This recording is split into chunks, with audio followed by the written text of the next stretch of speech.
নমস্কার। শুরু করছি আজকের গল্প মানিক বন্দ্যোপাধ্যায়ের বাগদিপাড়ায় একটি রাত। মানিক বন্দ্যোপাধ্যায়ের গল্পগুলিতে সমাজের দরিদ্র, অসহায়, নিপীড়িত, পিছিয়ে পড়া জনগোষ্ঠীর জীবনযাত্রার একটা সুস্পষ্ট চিত্র আমরা দেখতে পাই। আজকের গল্পটিতেও সেইরূপ এক দরিদ্র পরিবারের দৈনন্দিন জীবনযাত্রার একটি রূপ পরিস্ফুট হয়েছে। ইতিপূর্বে আমি মানিক বন্দ্যোপাধ্যায়ের প্রাগৈতিহাসিক আজকাল পরশুর গল্প তাঁতি বউ শুনিয়েছি। শুনে দেখুন আজকের গল্প বাগদিপাড়ায় একটি রাত। ভালো লাগলে চ্যানেলটি সাবস্ক্রাইব করুন, লাইক করুন, শেয়ার করুন। শুরু করছি আজকের গল্প মানিক বন্দ্যোপাধ্যায়ের বাগদিপাড়ায় একটি রাত। গ্রাম যেখানে গ্রামবাসীর প্রয়োজন মেটাইয়া চষা মাঠ আর আগাছাপূর্ণ পোড়ো জমির রূপ ধারণ করিয়াছে, সেইখানে বাগদিপাড়া। মাথা গুঁজিবার কয়েকটা ঠাঁই শুধু আছে বাগদিপাড়ায়, আর কিছুই নাই। পদঘাট, দিঘি, পুকুর, বাগবাগিচা, দোকানপাট এসব গ্রামে মিলিতে পারে, বাগদিপাড়ায় মিলিবে না। আশ্বিনের সন্ধ্যা নামিতেছিল। ভাদ্রান্তের সদ্য সমাগত আশ্বিন। ভাদ্রের মাঝামাঝি এবার যে বন্যা আসিয়াছিল, এখনো বাগদিপাড়ায় তার চিহ্ন মেলে। নবীন বাগদির বাড়ির সামনে কাঁটা বাবলার গাছটাতে অনেকগুলি শুকনো কচুরিপানা আটকাইয়া আছে। দূরে গ্রামের মধ্যে সন্ধ্যা সমাগমে ঘরে ঘরে গৃহলক্ষ্মীরা যে শাঁখ বাজাইলেন, বাগদিপাড়ায় ক্ষীণভাবে তা শোনা গেল। অনেক আলো জ্বালিল গ্রামে, আকাশে অনেক তারা উঠিল। বাগদিপাড়ায় দু একটি কুটিরে জ্বলিল ডিবরি। বাকিগুলি বিনা প্রতিবাদে অন্ধকারকে বরণ করিল। নবীন ডাকিয়া বলিল, গিরির মা, ডিবরি জাল গো, সার্জে পেরোয়। আই? গিরির মা বলিল, ঘরে তেল নাই, ডিবরি জলে কিসে শুধুই? তেল নাই? কিছু তবে বলিবারও নাই। নবীন গলা খাঁকারি দিয়া কাশিল। দাওয়ার একপাশে কয়েকটা কাঁচা বাঁশের বাখারি বেড়ায় হেলান দিয়ে রাখা হইয়াছে। ঘরের মধ্যে একটা সমাপ্ত প্রায় মাছ ধরিবার খলুই আছে। কালোটা শেষ করিয়া যদি একটা ঝুড়ি আর গোটা তিনেক ধুচুনি নিতে পারে, আর পরশু হাটে ওগুলি বেচিয়ে ফেলা যায়, পরশুই আবার ডিবরি জ্বালিবে। আলসেমি করিয়া কদিন কাজে হাত দেয় নাই, গতবারের হাটটা বৃথাই গিয়াছে। নবীনের একটু আফসোস হইতে লাগিল। কাল সারা দিন কাটিবে, আর কুড়েমি নয়। গিরির মা দাওয়ায় আসিয়া বসিল। মাসে একা গিরির নয়, কাকের ছেলেটা মাইটা নিতেছে। গর্ভে একটা ছেলে আছে, বড় ছেলে মেয়েও 4টি। বড় ছেলেটার বয়স বছর 12। মাঠে গরু চড়াইতে গিয়েছিল, এখনো ফিরিয়ে আসে নাই। হয়তো গরু হারাইয়াছে, খুঁজিয়া খুঁজিয়া হয়রান হইতেছে ছেলেটা। নয়তো লক্ষ্মী ছাড়া মুকুন্দ তেলির বাড়ি মনসা ভাসানের গান সাধিতে গিয়েছে। গিরির মা বলিল, হাবা ঘরকে এলো না? গিরির বাপ? নবীন বলিল, না এলো না এলো গিরির মা, ঘা কতক লাগাবো আর জোরে। মেরুনি মেরুনি, গান সাধতে বা গেছে। হাবাকে লিবে গো বড় যাত্রা দলে? স্ত্রীর উৎসুক প্রশ্নের জবাবে নবীন শ্লেষ করিয়া বলিল, লিবে না, আদর করে লিবে, 10 টাকা মাইনা দিবে। তারপর গলা নামাইয়া বলিল, গিরির মা, পুলিশ বিন্দার বেটাকে পাকড়াবে আজ।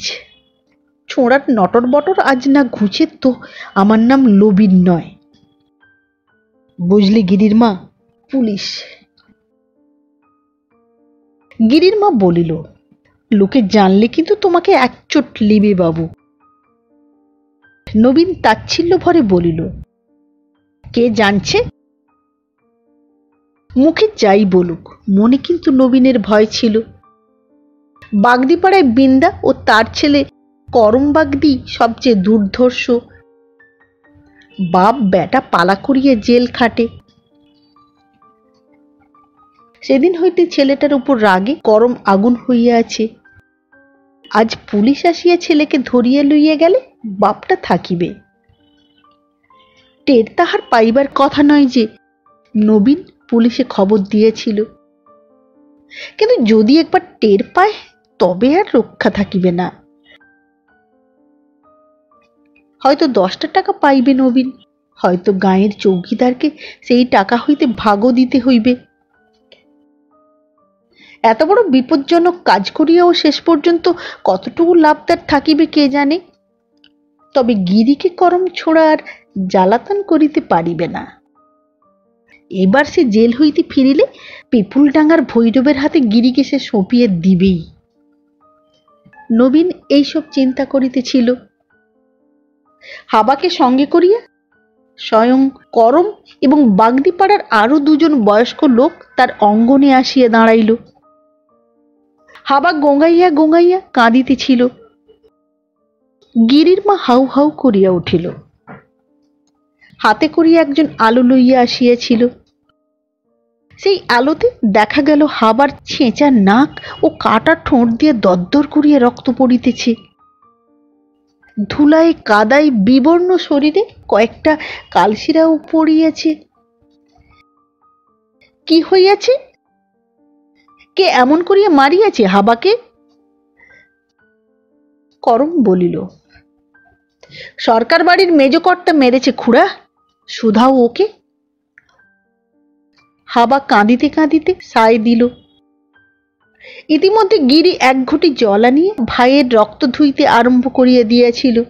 বলিল, ইস, নাকটা একদম গেছে বাবা। নবীন জিজ্ঞাসা করিল, মেজকর্তা মারল কেন? করম বলিল, হাবা রোজ করে কি জানো খুড়া? গরু চড়াতে গিয়ে দুধ চুরি করে খায়। টের পেয়ে আজ মেজকর্তা 1 হাত লিয়েছে। জোটে বাগদি বলিল, বড় চোর বটে বাপু বেটা তোর, পেটে পেটে বজ্জাতি। মাঠে গেছিস গরু চড়াতে, তাই চড়া বটে। দুধ দুয়ে লিস কি বলে? আই? গিরির মা বলিল, চোর চোর বলিস না রাখুর বাপ, গাল দিব। তোর রাখু বড় সাধু না? তোর বেটার মতো পাকা চোরটি লয় গিরির মা। সুতরাং গিরির মা গাল দিতে আরম্ভ করিল। খানিকক্ষণ তাদের মধ্যে কদর্য অশ্লীল কথার আদান প্রদান হইবার পর জটেকে টানিয়া লইয়া তাহার সঙ্গী চলিয়া গেল। রক্ত ধুইয়া গিরি এতক্ষণে হাবাকে একটু শান্ত করিয়াছে। ঘরের ভিতর হইতে ময়লা ছেঁড়া একটা ন্যাকড়া আনিয়া সে হাবার গা মুছাইয়া দিল। আলো জটের বাপ সঙ্গে লইয়া চলিয়া গিয়েছিল। নবীনের অঙ্গনে এখন রাত্রির অন্ধকার। পাশ দিয়া যাইবার সময় হাত বাড়াইয়া করম যে ফাজলামি করিল গিরির সঙ্গে, সেটার কারো চোখে পড়িল না। গিরি যে অস্ফুট শব্দ করিয়া উঠিল, সেটা কানে যাওয়ায় গিরির মা শুধু বলিল, কি লো গিরি? গিরি বলিল, কিছু লয়। নবীন চুপ করিয়া থাকে। করমের উপস্থিতিতে সে বড় অস্বস্তি বোধ করিতেছে। এখন যদি হঠাৎ আসিয়া পড়ে পুলিশ, এখানে তার বাড়িতে করমকে পাকড়াও করিলে ব্যাপারটা ভালো দেখাইবে না। যা জোয়ান ছোঁড়া, দুঘা যদি মারিয়াই বসে মরিয়া হইয়া। কেন যে করম তার সঙ্গে এত ঘনিষ্ঠতা করে? আসিয়া বসিলে আর উঠিবার নাম নাই। দাওয়ায় বসিয়া হাবার দুধ চুরি ও মার খাওয়ার বিস্তারিত ইতিহাসটা করম বলিয়া যায়। অনেক দিন হইতেই হাবা নাকি এক সঙ্গীর সঙ্গে মাঠে গরু চড়াইবার সময় মাটির একটি হাঁড়িতে দুধ দুহিয়া লইত। মাঠে চড়িয়ে আসিয়া গরু দুধ দেয় না কেন? অনেকদিন এ সমস্যার কেহ সমাধান করিতে পারে নাই।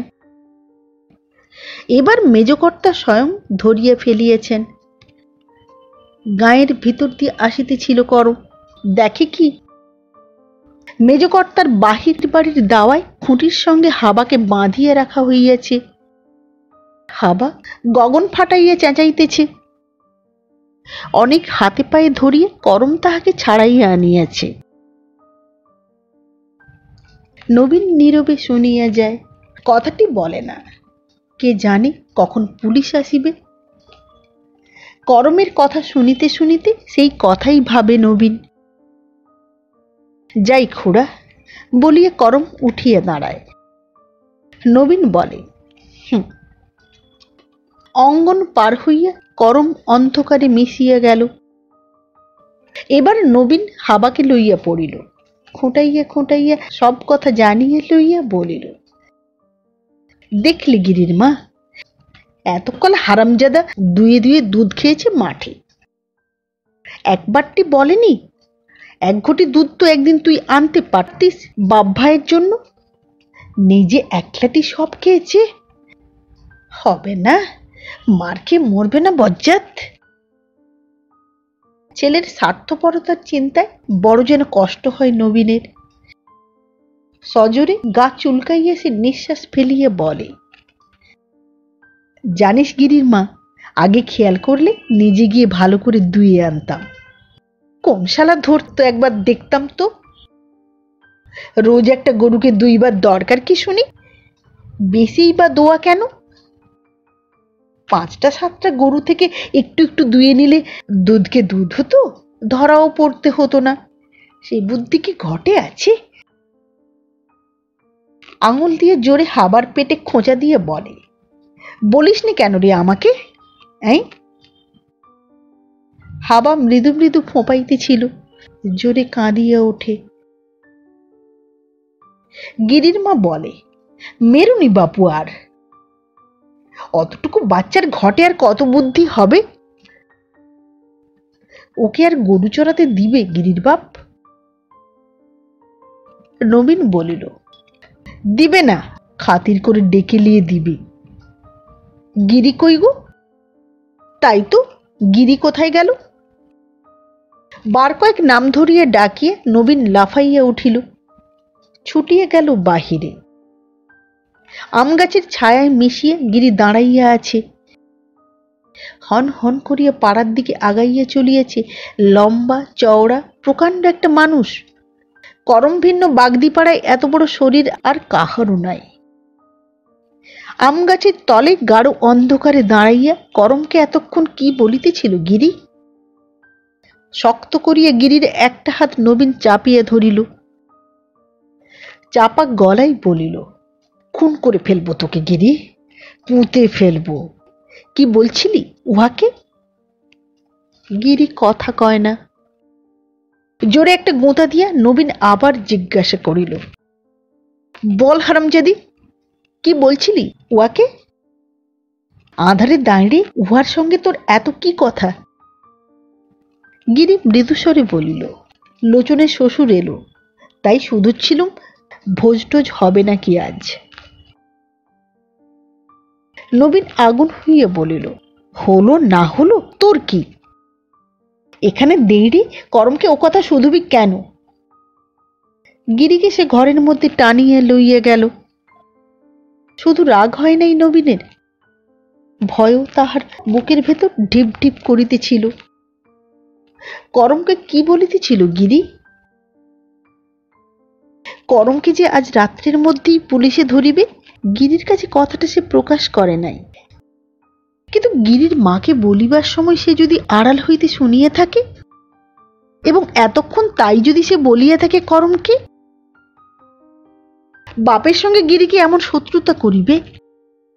বাপের যে করম কি তার কাছে বেশি হইবে? কি করিবে নবীন বুঝিয়ে উঠিতে পারে না। মারিতে মারিতে আধমরা করিয়া ফেলিলেও মুখ খুলিবে তেমন মেয়ে গিরি নয়। মিষ্টি মিষ্টি কথা বলিয়াও ওকে ভুলানো যায় না। পিপুলডাঙ্গার ভৈরব বাগদির হাতে ওকে দেওয়া হইবে সোনা অবধি কেমন যেন হইয়া গিয়েছে মেয়েটা। একদম চুপচাপ। অন্ধকারে পান্তা খাওয়া অসম্ভব কাজ নয়। তবু গিরি ডিবরি জ্বালিয়া আনিতে চাহিল। পলতে ভিজানোর মতো একটু তেল কি আর চাহিলে বাগদিপাড়ায় কাহারও বাড়ি পাওয়া যাইবে না? পান্তাগুলি গিলিয়া চাটাই বিছাইয়া শুইতে আর কতক্ষণ সময় লাগে? ধার করা তেলের আলোতেই ও কাজগুলি শেষ করা যাইবে। কিন্তু নবীন আজ গিরিকে ঘরের বাহির হইতে দিবে না।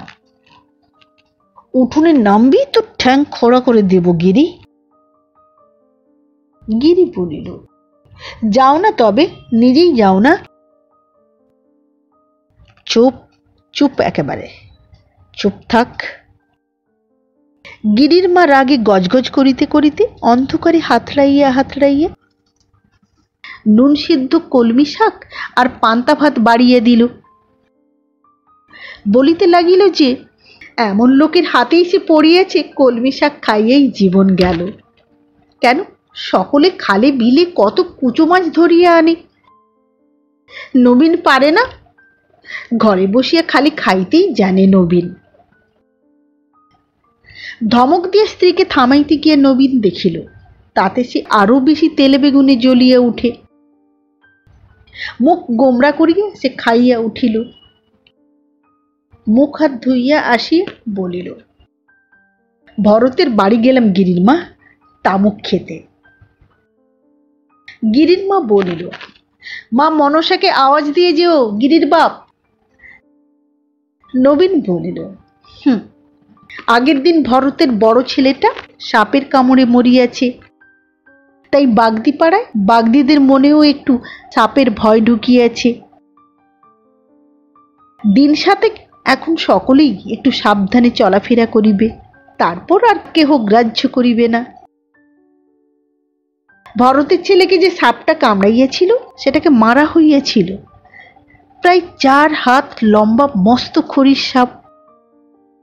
জোড়া সাপটা বাগদিপাড়ার আশেপাশেই কোথাও আছে, হয়তো খুঁজিয়া খুঁজিয়া বেড়াইতেছে সঙ্গীকে। এরকম অবস্থায় বড় ক্রোধ প্রবণ হয় সাপ। হঠাৎ মানুষ কাছে আসিয়া পড়িলে না পালাইয়া কামড়ায়। মুখে একটা অদ্ভুত শব্দ করিতে করিতে নবীন আগাইয়া যায়। লোচন বাগদির বাড়িটা নবীনের বাড়ির সবচেয়ে কাছে। 5-7 জন লোক দাওয়ায় জড়ো হইয়া কলরব করিতেছে। লোচনের আজ শ্বশুর আসিয়াছে। অন্ধকারে একটু দাঁড়াই নবীন, উৎসুক চোখে দাওয়ার দিকে চাহিয়া থাকে।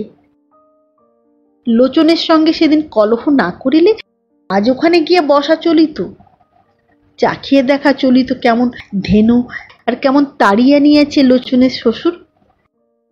জিভ দিয়ে ঠোঁট দুটা ভিজায় নবীন, গলা দিয়ে একটা অস্ফুট আফসোসের আওয়াজ বাহির হয়। তারপর ধীরে ধীরে সে আগাইয়া যায়। কানে আসে ভরতের বউয়ের কান্না। আজও কাঁদিতেছে, শোক তো কম না ভরতের বউয়ের। গাল দিয়া মারিয়া ভূত ছাড়াইয়া দিত ছেলে, রোজগারের একটি পয়সা কখনো দিত না। তার জন্য এমনভাবে শোক করিয়া মরা কেন?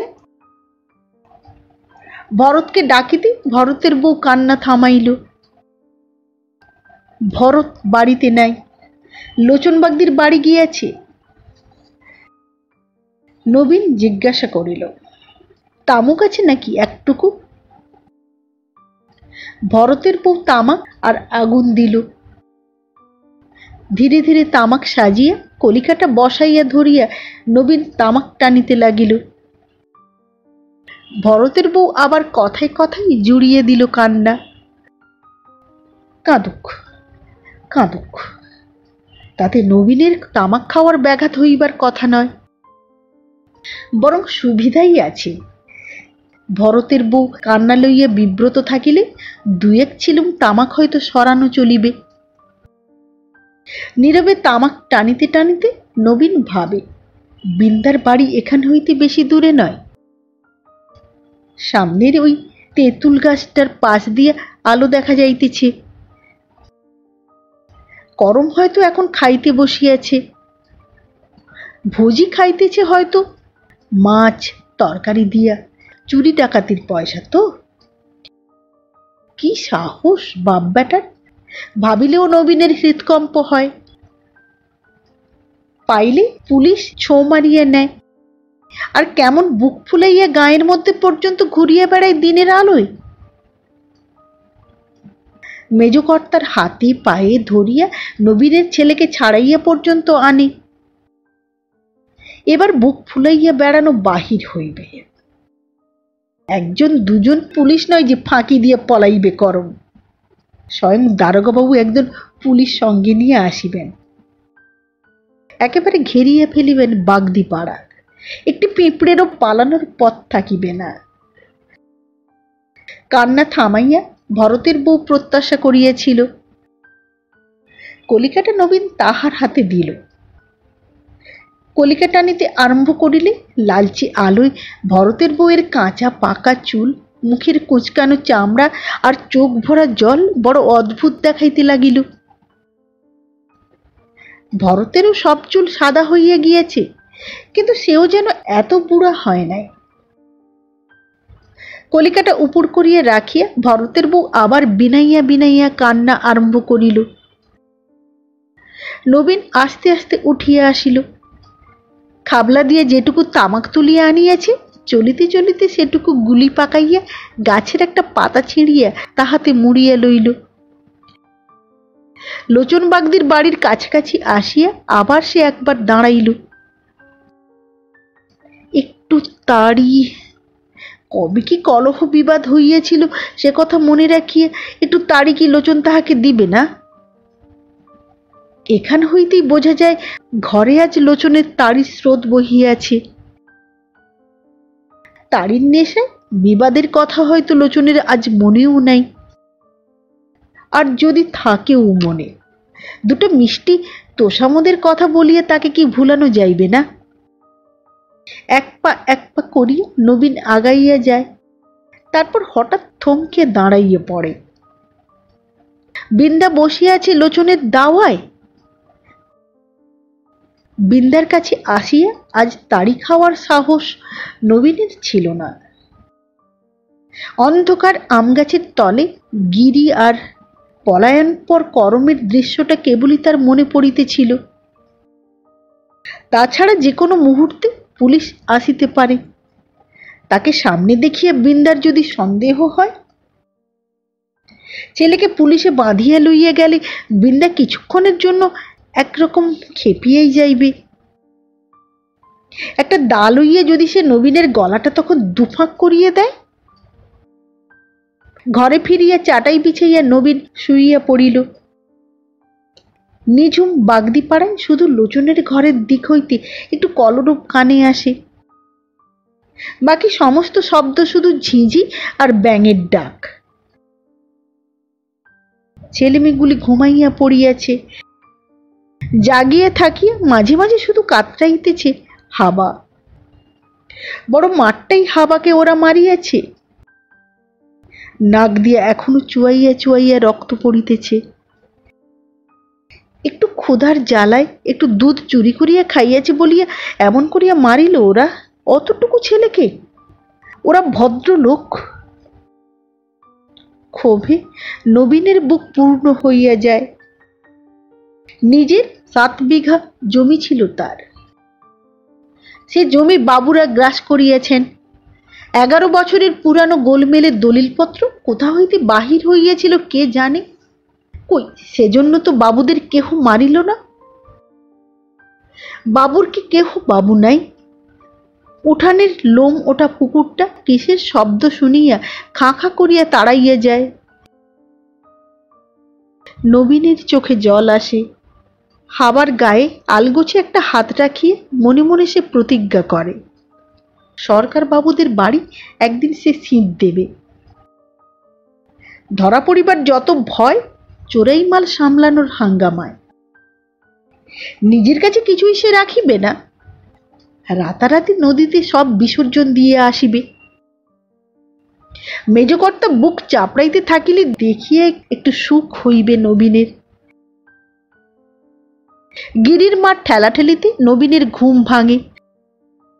ধর্মর করিয়া উঠিয়া বসিয়া নবীন সভয় চাপা গলায় জিজ্ঞাসা করে, এলো নাকি গিরির মা? পুলিশ এলো? গিরির মা বলে, কোথা পুলিশ? গিরি ঘরকে নাই। কোথা গেল গিরি? কে জানে কোথা গেল। ঝাঁপটাপ দিয়ে ওই হোথাকে শুয়েছিল। এক ঘুম দিয়ে উঠে দেখি ঘরকে নাই, ঝাঁপটাপ খোলা। নবীন বলিল, বাড়কে গেছে বটে। গিরির মা বলিল, আমায় না ডেকে যাবে কি? রাত দুপুরে ডর লাগবে না মেয়ের? হাঁকবো গিরির মা? হাঁক। গিরির নাম ধরিয়া নবীন বার কয়েক হাঁক দিল। কোনো সাড়া শব্দ আসিল না। কত রাত্রি হইয়াছে বুঝিবার উপায় নাই, মাঝরাত্রি হওয়াই সম্ভব। এমন সময় কোথায় গেল গিরি? নিঃশব্দে চুপি চুপি। বুকের ভিতরটা হিম হইয়া আসে নবীনের। এইরকম একটা কিছু মতলব না করিয়া থাকিলে কি আজ সন্ধ্যায় দাওয়ায় বাপমার নিকট হইতে উঠিয়া গিয়া অন্ধকার আমগাছ তলায় করমের সঙ্গে ফিসফিস পরামর্শ করিবার সাহস গিরির হইত? আড়াল হইতে শুনিয়া সবই যে সে তাহা হইলে করমকে বলিয়াছিল। করম কি আর সে কথাটা নিজের বাপকে বলিয়া যায় নাই? সব জানাজানি হইয়া গিয়াছে। ভোররাত্রে পুলিশ আসিলেই কারো টের পাইতে বাকি থাকিবে না কে তাদের আহ্বান করিয়া আনিয়াছে। এখন আসুক। করম কি আর ধারে কাছে আছে? রাতারাতি কোথায় সে উধাও হইয়া যাইবে কারো জানিবার উপায় থাকিবে না। গিরির মা কাতরভাবে বলিল, চুপচাপ বসে থাকলে হবে নাকি? হ্যাঁ, তা কি করব তবে গিরির মা? ছুটে যাও, দেখো গিয়ে খোঁজ খবর করে। নবীন বলিল, কোথা খোঁজ করব? হরামজাদি নির্যাস কর্মার সাথে গেছে। গিরির মা বলিল, বেশিক্ষণ হয়তো যায়নি, খালদারটা ঘুরে এলে হয়তো ধরতে পারবে। যাও যাও, ছুটে যাও। মোটা লাঠিটা বাগাইয়া ধরিয়ে নবীন বাহির হইয়া গেল। ক্রন্দনশীল কোলের ছেলেটাকে কাঁধে তুলিয়ে মুখে মাই গুঁজিয়ে দিয়া গিরির মা বসিয়া রহিল স্তব্ধ হইয়া। কি মনে করিয়া একবার সে গিরির নাম ধরিয়া চেঁচাইয়া ডাকিল। যদি মিথ্যা হয় আশঙ্কা, আশেপাশে কোথাও যদি সে থাকে। গ্রামের মধ্যে কুকুরগুলি একবার একসঙ্গে ডাকিয়া নীরব হইল। যে আম গাছটার তলে দাঁড়াইয়া সন্ধ্যার সময় গিরি ও করম কুপরামর্শ করিয়াছিল, তারই ডালে একটা তক্ষক শব্দ করিয়া উঠিল। লোচনের বাড়ি হইতে এখনো থাকিয়া থাকিয়া হইচই শোনা যাইতেছে। বসিয়া থাকিতে থাকিতে গিরির মার ঢুল আসে। চমকিয়া সজাগ হইয়া সে আবার খানিকক্ষণ কান পাতিয়া থাকে। ঘণ্টাখানেক পরে নবীন ফিরিল টলিতে টলিতে। আধ ভেজানো ঝাঁপটা খুলিয়া ঘরে ঢুকিতে গিয়ে সে হুড়মুড় করিয়া পড়িয়া গেল। কাঁদিয়া বলিল, গিরির মা গো, একদম খুন করেছে গো। হায় সর্বনাশ! গিরিকে তবে নবীন খুঁজিয়া পাইয়াছিল? আটকাইতে গিয়া মার খাইয়া আসিয়াছে। ধর্মর করিয়া গিরির মা উঠিয়া আসিল। কেমন মার মারিয়াছে অন্ধকারে কিছুই বুঝিবার উপায় নাই। নবীনকে তুলিবার চেষ্টা করিতে করিতে গিরির মা বলিল, কে মারল গো? কি দিয়ে মারল? বলিতে বলিতে গন্ধ পাইয়া গিরির মা হইল সন্দিগ্ধ। তাড়ির বাস ছাড়ছে। এই, মেয়েকে খুঁজতে যাসনি বটে? মেয়েকে খুঁজতে গিয়ে গিলে এলি তাড়ি? নবীন কাতরভাবে বলিল, বিন্দা ডেকে তাড়ি খাওয়ালে গিরির মা, তারপর মারলে। গিরির মা বলিল, কেন তুই খেতে গেলি তাড়ি? রাত দুপুরে তোর মেয়ে কোথায় গেল ঠিক নেই, যে ডাকবে অমনি তুই তার সঙ্গে তাড়ি গিলতে বসবি গিরির বাপ। মায়া নেই তোর? গায়ে এত জল কিসে? চটচটে মদ নাকি? নবীন কাঁদিয়া বলিল, মদ লয় গিরির মা, রক্ত। লাঠির এক ঘায়ে বিন্দে মাথাটা দুফাক করে দিয়েছে। হাউ হাউ করিয়া কাঁদিতে থাকে নবীন। বড় বিপদে পড়ে গিরির মা। মাথা ফাটিয়ে এত রক্ত পড়িতেছে, তবে তো একবার দেখা দরকার। অথচ ঘরে না আছে আলো, না আছে আলো জ্বালাইবার ব্যবস্থা। ব্যথায় আর নেশায় নবীন তাহাকে এমন প্রাণপণে আঁকড়াইয়া ধরিয়াছে, তাহার উঠিবার উপায় নাই। এদিকে ঘুম ভাঙিয়া হঠাৎ ভয় পাইয়া ছেলেমেয়েগুলিও হল্লা জুড়িয়াছে। মার কাছে আসিতে গিয়ে 1.5 বছরের ছেলেটা ঘরের ওদিকে চাল ডালের হাঁড়ি কলসিগুলি উল্টাইয়া দিয়ে নিজে অন্ধকার ঘরে হারাইয়া গিয়া প্রাণপণে চেঁচাইতেছে। তার বড়টা নবীনের গায়ে ঠক্কর খাইয়া খোঁচা খোঁচা বাঁশ বাহির করা ঝাঁপটার উপরে আছড়াইয়া পড়িয়াছে। আলো না হইলে আর উপায় নাই। গিরির মা হাবাকে ডাকিয়া বলিল, ও হাবা, হাবা, যা যা, ডিবরিটা চট করে জেলে আন দেখি বাপ। যা লক্ষ্মী ছেলে, ওরে যা না রে হারামজাদা। হাবা সব হয়ে বলিল, কোথায় ডিবরি জ্বালবো?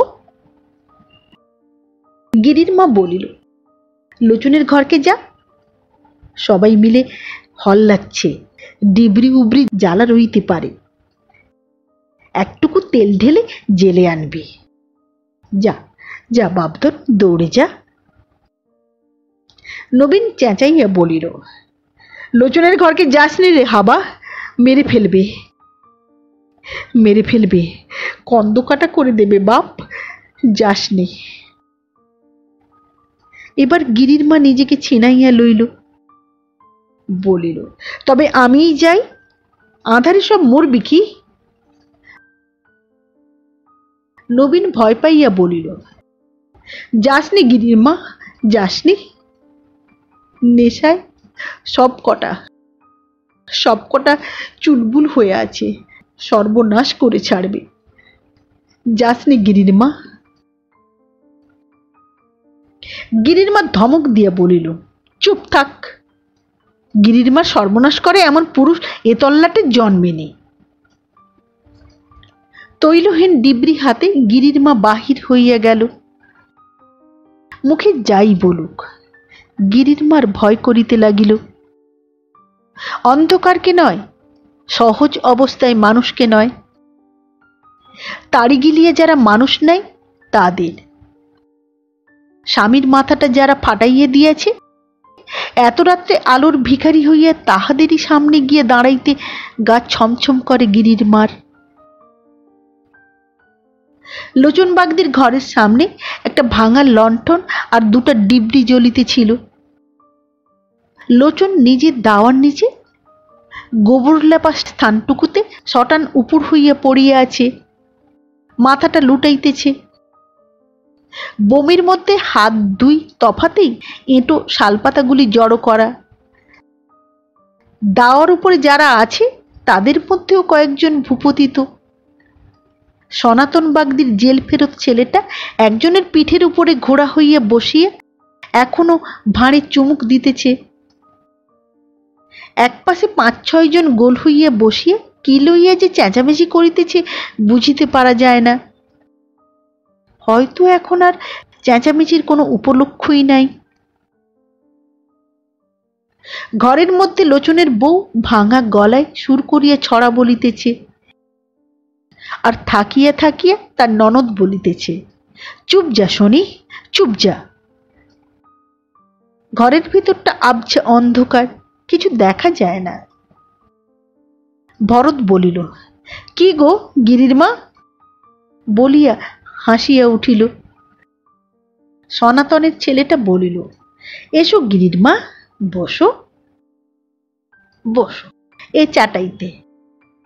হ্যাঁ দেখো ঝেড়ে দিলাম। চাটাই ঝাড়িয়ে দিবার নকল করিল। বসো, দুটো কথা বলি। কথা বলবার আমার কেউ নাই গো গিরির মা। কম্পিত হস্তে নিজের ডিবরিতে একটু তৈল ঢালিয়া ডিবরি জ্বালিয়া গিরির মা পলাইয়া আসিল। অর্ধেক পথ আসিতে না আসিতে আলো নিভিয়া গেল। গিরির মা কতক্ষণ সেইখানে ঠায় দাঁড়াইয়া রহিল।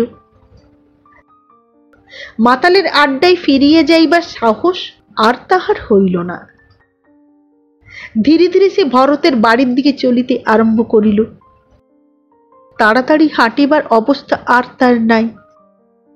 সে ব্যাকুলতা অন্তর্হিত হইয়া গিয়াছে। গিরি পলাইয়া গিয়াছে। নবীন মাথা ফাটিয়া পড়িয়া আছে। গিরির মা কি করিবে? গিরি ফিরিবে দুদিন পরে। নবীনের মাথা জোড়া লাগিবে দুদিন পরে।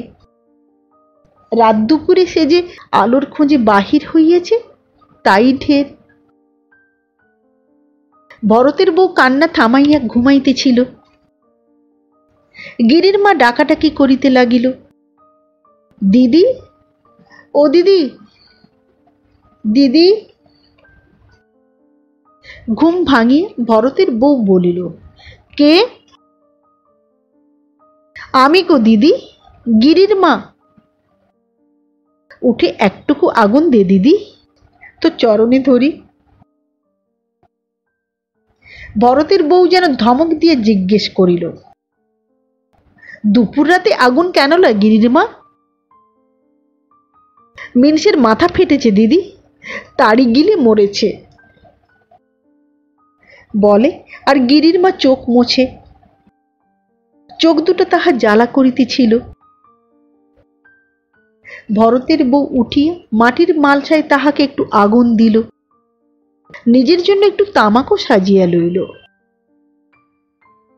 আগুনের মালসা হাতে বাড়ির দিকে চলিতে চলিতে গিরির মা শুনিতে পাইল, কলিকা টানিবার ফাঁকে ফাঁকে ভরতের বউ সাপে কাটা ছেলেটার জন্য বিনাইয়া বিনাইয়া কাঁদিতেছে। নমস্কার। বাগদিপাড়ার একটি রাত গল্পটি পাঠ করে শোনালাম।